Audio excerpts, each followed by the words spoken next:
Eu vou fazer rapidinho. Só para lembrar como era o Brasil, que enfrentou a Inglaterra, que tinha David Beckham aqui no contraste com o Roberto Carlos. Mas eram os três zagueiros e o posicionamento do Edmilson, que subia para ser volante. Em muitos momentos ele virava um volante, mas era, em princípio, um 3-4-2-1, com o Ronaldinho caindo pela direita e o Rivaldo para a esquerda, atrás do Ronaldo. Muita gente vai escalar 3-5-2, ok? Eu vou formar 3-4-2-1, e a Inglaterra tinha um 4-4-2, com Mills, Ferdinand, Campbell, Ashley Cole, Beckham, Lampard, Butt, Sinclair, Heskey e Michael Owen. E antes da Copa, a sensação de muita gente era que a Inglaterra tinha mais jogador que o Brasil. Veja você, mas não tinha. O Brasil tinha Cafu, Roberto Carlos, Ronaldinho, Rivaldo e Ronaldo. Saudades desse time, PVC. Um comentário bem legal aqui do Douglas Senna, falando que tenho conhecidos anônimos que passaram anos em silêncio por sofrerem abusos na infância e só conseguiram falar depois de perceberem que pessoas famosas também já passaram por algo similar. Boa, Douglas. Legal o seu depoimento. Vamos colocar o Rodrigo Matos na nossa conversa e já pode rodar a vinheta Finanças, JP, por favor.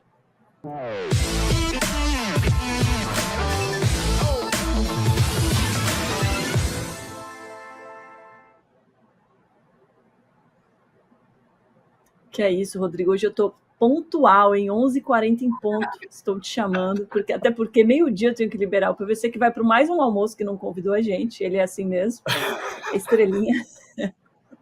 O assunto de hoje é o Flamengo, que liberou o balanço com um recorde de receita no futebol brasileiro na temporada passada, Rodrigo. Isso sem nenhum título. Fiscal, o balanço do Flamengo. Vamos lá. Bom dia, Domitila, bom dia, PVC. Sim, ontem passou pelo Conselho Fiscal o balanço do Flamengo de 2023 e a receita foi de 1.370 bilhões de reais. 1.400, né, arredondando. O recorde anterior era da CBF do ano passado, que era um valor muito parecido com o Flamengo. A CBF e o Flamengo estão meio pareando ali, de um pouco na frente, o outro um pouco na frente. E aí, o que você falou que é sem título, de fato, né? O Flamengo disputou 7 títulos no ano passado e perdeu todos, né? E aí, como que conseguiu perdendo o título? Porque teve queda de receita de premiação, obviamente, né? Tinha tido premiação de Libertadores e Copa do Brasil em 2022. Como que aumentou a receita do Flamengo em 200 milhões em relação a 2022, se caiu o prêmio de título, né? E foi por receita comercial, publicidade, acordo de patrocínio, publicidade estática, Flá TV, exploração comercial em geral do clube, que na gestão Landim, nos 5 anos, mais ou menos dobrou. Ela foi para 320 milhões, atualmente é a receita comercial do Flamengo. E Match Day, que é bilheteria e sócio-torcedor, que também praticamente dobrou. Hoje em dia está em 260 milhões, foi o valor de 2023, porque apesar do Flamengo não ter ido bem na Libertadores e ter perdido a Copa do Brasil, ele disputou a final da Copa do Brasil. E isso foi uma coisa, eu conversei com o dirigente do Flamengo, na matéria tem todas as aspas dele, e o vice de finanças, Rodrigo Tostes, fala que é o seguinte: olha, para a gente manter nossas finanças em dia, a gente não precisa necessariamente ganhar o título. A gente precisa estar disputando sempre. Tá na Libertadores, não pode ficar fora da Libertadores, tem que estar na Copa do Brasil numa avançada, tem que estar no Brasileiro ali perto das cabeças. Sendo assim, a gente consegue a receita comercial e de bilheteria mais alta. Também outra receita que foi recorde foi a de venda de jogador, que foi de 303 milhões de reais. Então, portanto, foi uma receita que contribuiu bastante para esse valor, mas só de receita recorrente, que a gente chama fora da receita de venda de jogador, o Flamengo teve 1 bilhão e 70 mil, salvo engano, foi esse o valor. Então, é um balanço com lucro ou superávit, né? O termo certo é superávit operacional, que é tudo que você ganhou menos o que você gastou ali nas despesas do dia a dia, foi 320 milhões de superávit. E aí, foi esse dinheiro que sobrou para o Flamengo? Não. Esse dinheiro foi gasto com contratação. Contratação é investimento. E aí conta como investimento, você usa essa sobra. Por que o Flamengo consegue gastar muito mais do que os outros? Porque ele tem essa geração de superávit considerável e esse dinheiro é gasto com compra de jogador. Então, é essa a explicação. É um recorde aí que bateu em torno de quase 200 milhões em relação ao que a CBF ganhou no ano passado. Lembrando que a CBF ainda vai apresentar o balanço dela nesse ano, ainda não apresentou, né? E eu acho que, assim, uma coisa que é importante, Domi, o Rodrigo me corrija se eu estiver errado, essa quebra de paradigma que o Flamengo representa. Porque a gente tinha lá no passado dois mitos. Dois mitos em relação ao... Não é que eram mitos na época. Era assim, o Brasil, para um clube funcionar, ele precisa, 1, vender jogador. 2, ele depende exclusivamente da venda do direito de televisão. O Flamengo mostra que não é bem assim. Porque o Flamengo tem 303 milhões de vendas de jogador e 280 de televisão. Só que ele arrecada 1.300 bi, é mais do que o dobro. Quer dizer, você faz mais do que o dobro da receita da soma de venda de jogadores mais direito de televisão. Você vai bater 1.300 bi com outras receitas, com outras fontes. Então, o grande ponto está aqui. E aí, uma outra curiosidade, né? Na soma do Palmeiras, que é a terceira maior receita do Brasil, não é a segunda do ano passado foi a do Corinthians, e o Rodrigo mostrou essa receita do Palmeiras na semana passada, o Palmeiras fazendo aqui de memória, de bilheteria, 62 mais 55 de sócio-torcedor, para fazer uma conta de match day, que é metade do Flamengo, tendo o estádio. Claro que o estádio do Palmeiras é menor. O Palmeiras tem a melhor taxa de ocupação do Brasil, porque o estádio tem 43 mil lugares, 41 mil liberados pela polícia e teve no ano passado 36 mil de média de público. É a melhor taxa de ocupação do Brasil, mas não é o maior estádio nem a maior média de público, né? Então, mas é uma conta que o Flamengo quebra paradigma. Eu acho que o paradigma, PVC, que estádio... Desculpa, vai lá, Rodrigo. Não, o que eu ia falar é assim, pegando a receita de televisão, que cresceu ano passado, mas cresceu bem menos do que as outras, ela foi 329 milhões, a receita do Flamengo de TV. Ela cresceu porque teve o contrato do Carioca que não existia antes. Foi essa a diferença. Sim, o brasileiro não aumentou. Que é 23 milhões, em torno disso. Teve essa diferença. A comercial, ou seja, a publicidade, foi 323 milhões. Então, hoje o Flamengo ganha o mesmo dinheiro que ele ganha com televisão, ele ganha com patrocínio, publicidade e receitas comerciais. E a tendência, eu acho que é ultrapassar, porque essa é a tendência mundial. Os clubes grandes na Europa, eles estão com crescimento de receita comercial e a TV estagnada. A TV está com estagnação de receita no mundo. Então, a tendência é você crescer no comercial. É provável que o Flamengo passe e a receita comercial já está praticamente igual, a diferença é só de 6 milhões, mas é provável que seja maior no ano que vem. Então, tem esse aspecto aí. Vai ser a principal receita do clube, provavelmente a comercial. Um aspecto interessante também que você falou, Rodrigo, é que é isso, né? Conquistou esse recorde de receita sem nenhum título, né? E a gente conversou sobre isso quando a gente falou das finanças do Corinthians e de como era importante o Corinthians se manter competitivo. Mesmo não ganhando título, tem que estar ali, né, PVC? Tem que estar no topo das competições, senão não tem como ter essa receita. Mas ele tem que ter o equilíbrio. No Brasil, você não for... É claro que o Flamengo também quebra paradigma nesse sentido, porque o Flamengo tem um time que tem um elenco de primeiro nível, primeiro escalão. Mas a conta do Corinthians não pode ser eu vou gastar mais para montar um time mais forte e ganhar título. Não. Ele tem que apostar numa receita que é mais antiga do Brasil, porque é montar um time com os jogadores possíveis e ser competitivo. Porque, tirando o Flamengo, se você pensar no elenco do Palmeiras, que ganhou muito nos últimos anos, ou se você pensar no elenco do Corinthians, que ganhou muito de 2009 a 2017, o Corinthians não tinha o elenco que o Flamengo tem hoje. O Corinthians tinha descobertas. Paulinho veio do Bragantino, virou jogador de seleção. Douglas, jogador de Criciúma e São Caetano, virou referência no time. Tirando o Ronaldo, e Paulo Guerreiro vai. O Corinthians não tinha esse tipo de investimento de Dela Cruz. Não tinha. E o Corinthians foi o primeiro clube do Brasil a bater 300 milhões de reais de receita. 300 milhões de reais de receita 10 anos atrás. Não, 13 anos atrás. Era muito dinheiro. Mas não era dinheiro... 2012 ou 13, né? Era alguma coisa assim, né? No PPC. Eu acho que é esse ano que vira 300 milhões. Isso. Mas a questão, citando aqui o Corinthians, é que assim, o Corinthians precisa resolver o problema da dívida dele. O Flamengo tem uma dívida onerosa de 50 milhões de reais líquida.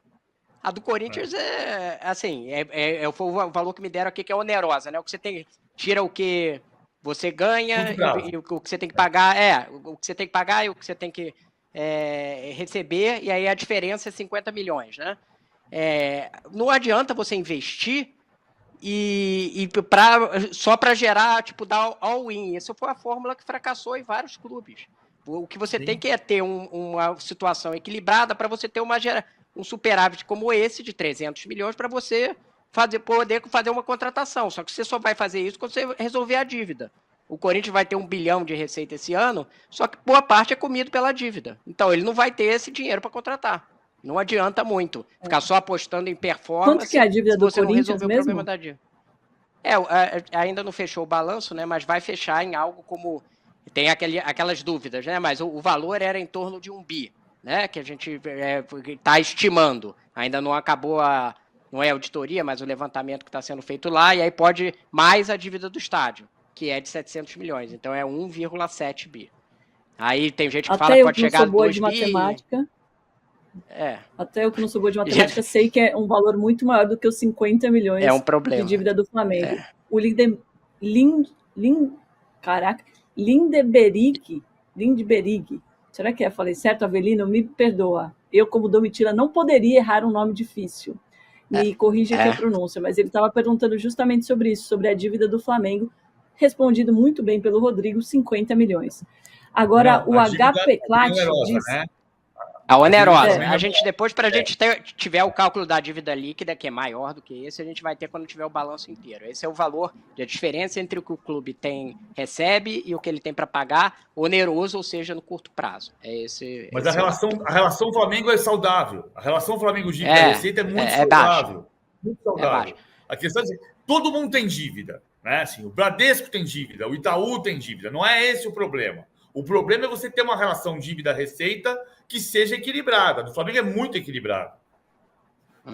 Sim. Só o PVC que não tem dívida, porque a gente já sabe, né, o valor da folha salarial do PVC. Eu não tenho dívida, mas não tenho salário assim também, não. Eu tenho um apartamento quitado, isso é um patrimônio. Mas eu tive dívida para quitar o apartamento. HP Clat mandando assim, quem diria? Flamengo exemplo de gestão. Olá, estamos aqui vendo isso. Rodrigo, vamos falar desse plano do estádio do Flamengo agora para ver se essa gestão vai continuar sendo exemplo ou não? Vamos lá.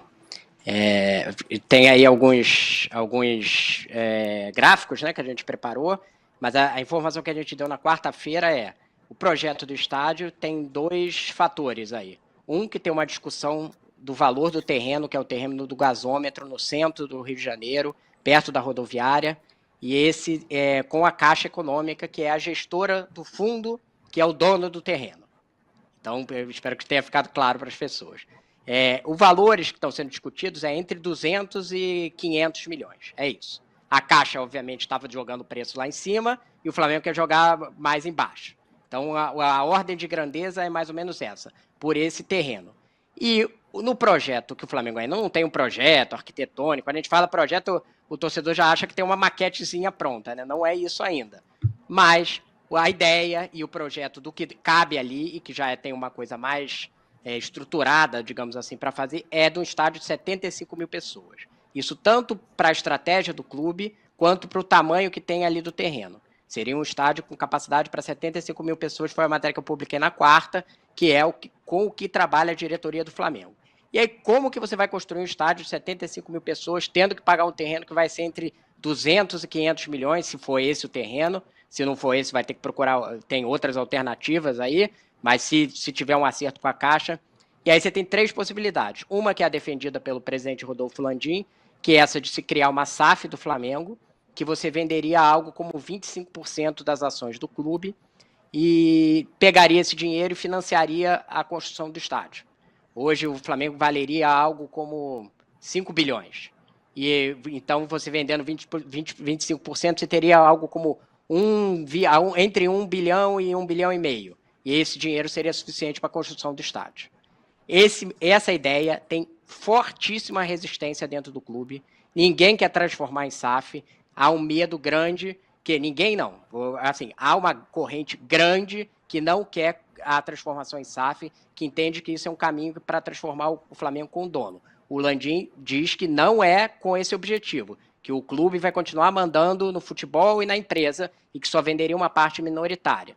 Mas esse modelo tem muita resistência dentro do clube.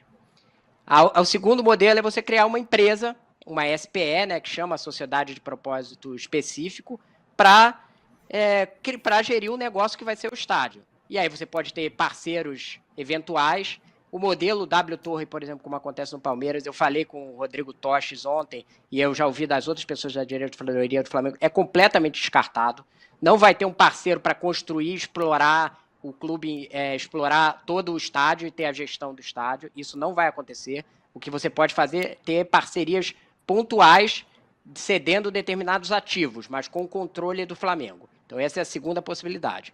E a terceira possibilidade é o uso do próprio caixa do Flamengo. Ele gera algo como 200, 300 milhões por ano, e esse dinheiro poderia ser usado para financiar uma dívida e o Flamengo se endividar para pagar a casa própria, como o PVC fez em algum momento da vida dele aí.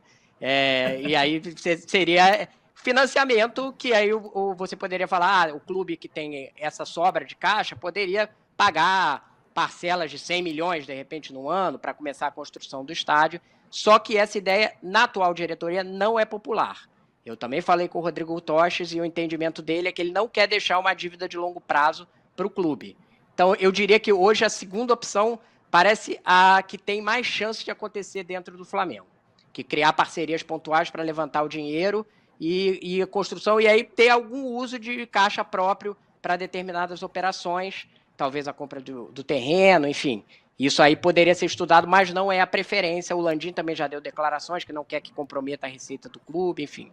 Então, a segunda possibilidade me parece a mais provável pelo cenário atual do Flamengo. Se quiser passar aí... Aqui, né? Só fazer um adendo aqui, porque eu escrevi um texto em cima do texto do Rodrigo Matos na quinta-feira, na quarta-feira, em cima do texto do Rodrigo Matos sobre o Flamengo entender que vai construir um estádio de 75 mil pessoas, e aí começa um monte de maluco dizendo, PVC tem inveja do Flamengo, não quer estádio para 100 mil. Cara, eu quero ser do Hit Harazim, que escreve sobre Palestina e Netanyahu, e ninguém pergunta se o Harazim é sobrenome judeu ou árabe. Pelo amor de Deus. Cara, é simples. É muito melhor nesse momento. Quem está dizendo que quer construir um estádio, em princípio, para 75 mil pessoas, é o Flamengo, não sou eu. Isso. Em cima disso, eu só acho que o plano do Flamengo está certo. Por quê? Você constrói para 75 e talvez você tenha condições de fazer um projeto arquitetônico para ampliar quando você chegar numa média de público que seja para fazer essa ampliação. Tem na história do Brasil 278 jogos apenas com 100 mil pessoas no estádio. Então, cara, o Flamengo tem potencial para ter a maior média de público do planeta. Tem potencial. Mas hoje é muito melhor você fazer o projeto para 75 e pensar em se tem uma possibilidade arquitetônica de já deixar um plano para o crescimento depois. É só isso que eu estou dizendo. Não estou pensando em fazer o mal de ninguém. Pensando em balizar o que o Flamengo está dizendo. Já teve o projeto de 100 mil. A ideia inicial se pensou em 100 mil, mas hoje em dia a ideia de 75 mil é mais... E a gente tem que lembrar, o custo do estádio é por assento. Então, por exemplo, o custo internacional de estádios é $5 mil lá na Europa. Não dá para transportar esse custo para o Brasil diretamente. Mas se você põe mais lugar, é mais caro. Então, existe essa equação também.